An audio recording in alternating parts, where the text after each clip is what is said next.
এই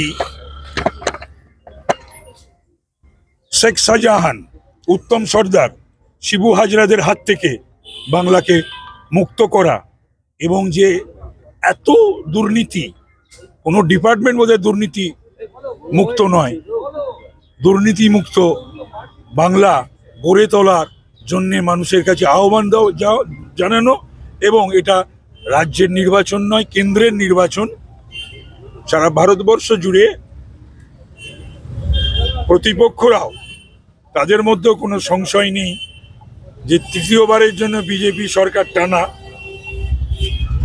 শাসনে আসছে এবং মোদিজি তৃতীয়বারের জন্য প্রধানমন্ত্রী হচ্ছে। ডায়মন্ড হারবারে এখনো পর্যন্ত বিজেপি প্রার্থী দিতে পারেনি, অথচ আগামীকাল থেকে অভিষেক বন্দ্যোপাধ্যায় প্রচার শুরু করবেন। অনেকটা কি পিছিয়ে যাবে না? কলকাতা বাংলায় 42টা আসন নিয়ে ভাবতে হয়, আর কোনো জোটে টোটে তো নেই। সারা ভারতবর্ষে 543-43টা আসন নিয়ে ভাবতে হয় প্রধানমন্ত্রীকে এবং নাড্ডাজিকে। পাশাপাশি যে সকল দল অ্যালায়েন্সে রয়েছে তাদের সঙ্গেও কথা বলতে হয়। ঠিক সময় মতন ডায়মন্ড হারবারের প্রার্থী পেয়ে যাবেন। আপনি দুর্নীতির কথা বলছিলেন, মন্ত্রী চন্দ্রনাথ সিনহাকে ফের ইডি তলব করেছে। দেখুন, যারা যারা প্রত্যক্ষ বা পরোক্ষভাবে জড়িয়ে রয়েছে, হাইকোর্ট বা সুপ্রিম কোর্টের নির্দেশে তদন্ত চলছে। সেই তদন্ত ফেস করতে হবে, সহযোগিতা করতে হবে। তারপরে বিচারালয় সেখান থেকে যেটা গ্রহণ করার করবেন এবং রায় দেবেন।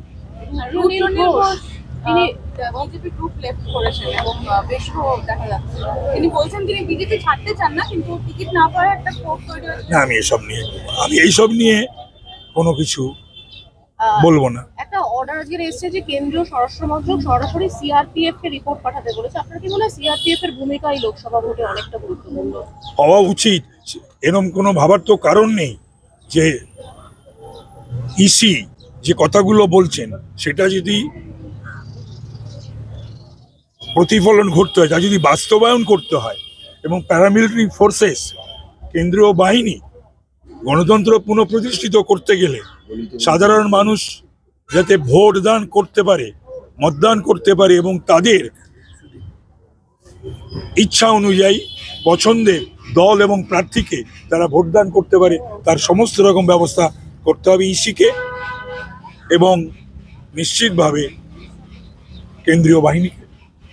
আপনার বিপক্ষে সুদীপ বন্দ্যোপাধ্যায় দাঁড়িয়েছে, তিনি কতটা লড়াইয়ে, আপনি কতখানি তার থেকে এগিয়ে থাকবেন? তার তো একটা অনেক বছরের তিনি এমপি, তিনি আবার বলছেন তিনি শেষবারের জন্য এবার এমপি হচ্ছেন। আপনি বিশ্বাস করেন তার কথা? ওনাকে এবারে কলকাতা উত্তরের মানুষ ওনার অবসর গ্রহণের ব্যবস্থা করে দেবে। আর অনেকবার ছিল, সেই অনেকবার থাকায় কি করেছেন উনি, এটাও নিশ্চয়ই কলকাতা উত্তরের মানুষ দেখতে চায়, জানতে চায়। একটা কথা আমি বলবো, বাকি সব তুলে রাখছি মঞ্চে বলার জন্যে।